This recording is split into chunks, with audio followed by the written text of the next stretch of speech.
There was for Sabah, aforetime, a sign in their homeland, 2 gardens to the right and to the left. Eat of the sustenance provided by your Lord, and be grateful to him.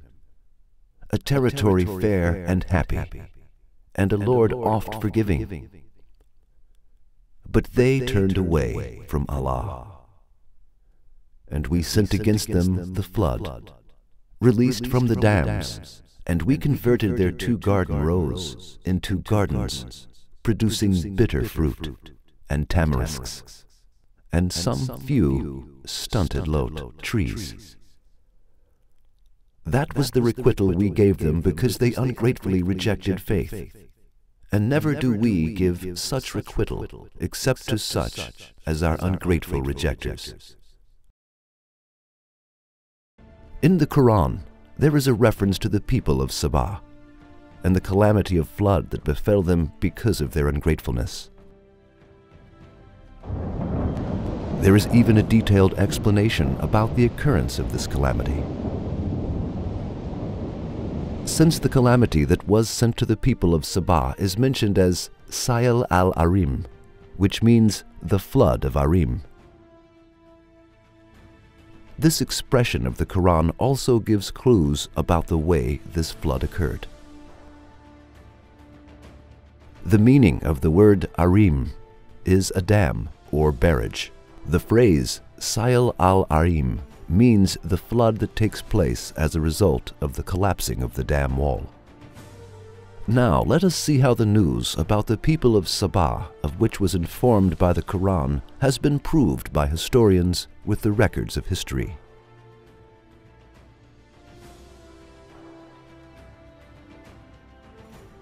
The community of Sabah was one of the 4 biggest civilizations which lived in South Arabia. The historical records about the community of Sabah report that this nation was a state, like Phoenicians, who were occupied with intense commerce activities. The Sabaeans are known to have been a civilized nation in history. In the inscriptions of the rulers of Sabah, the words such as restore, dedicate, and construct are frequently used. The Maghrib Dam, which is one of the most important works of this people, is an important indication of the technological level this people had reached. With the Maghrib Dam, which they had constructed with very advanced technology, the Sabaean people became owners of a great irrigation capacity. The fruitful lands they thus obtained and their control over the trade routes allowed them to lead a magnificent and luxurious lifestyle. The total area that could be irrigated by the dam was 9,600 hectares, 5,300 hectares of which belonged to the southern plains, while the remaining part belonged to the northern plain. These 2 plains were referred to as Maghrib and 2 plains in the Sabaean inscriptions. Perhaps the expression in the Quran, 2 gardens to the right and to the left, points to the imposing gardens and vineyards in these 2 valleys. Thanks to this dam and its irrigation systems, the region became famous as the best irrigated and most fruitful area of Yemen.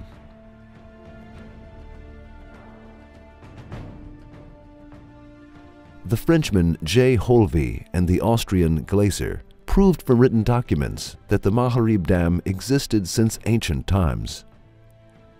In the documents written in the Hymer dialect, it is stated that this dam rendered the territory very productive.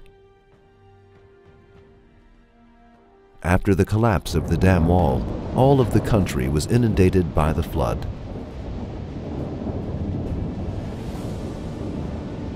The canals that had been dug by the Sabaean people and the wall that had been constructed by building barriers between the mountains were destroyed, and the irrigation system fell apart.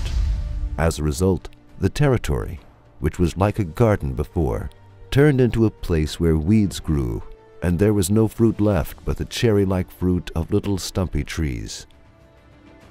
Besides, there are inscriptions written in the Sabaean language on the pillars of Sabah.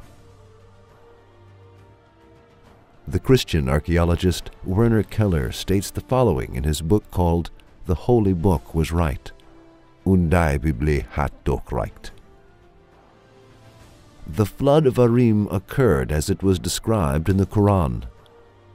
Since the existence of such a dam and the destruction of the whole country by its collapse prove that the example given in the Quran about the people of the garden was indeed realized.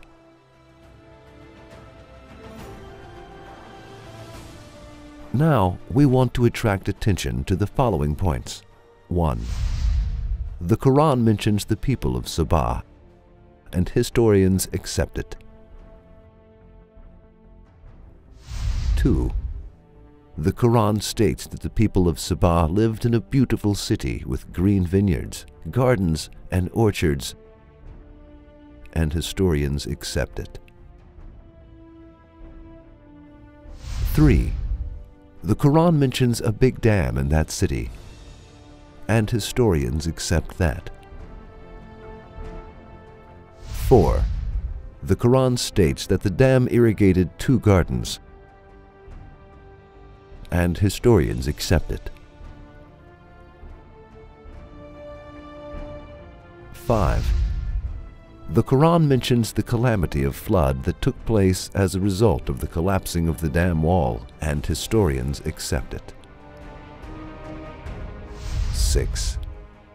The Quran states that the vineyards and gardens were destroyed, and historians accept it. What do they mean?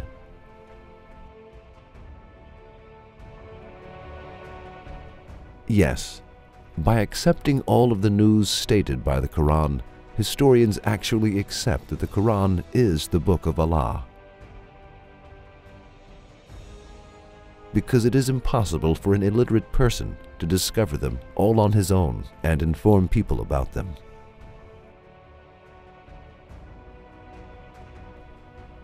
Now we want to ask, how can those who say the Quran is the word of a human being explain the accuracy of the news related to the past reported by the Quran?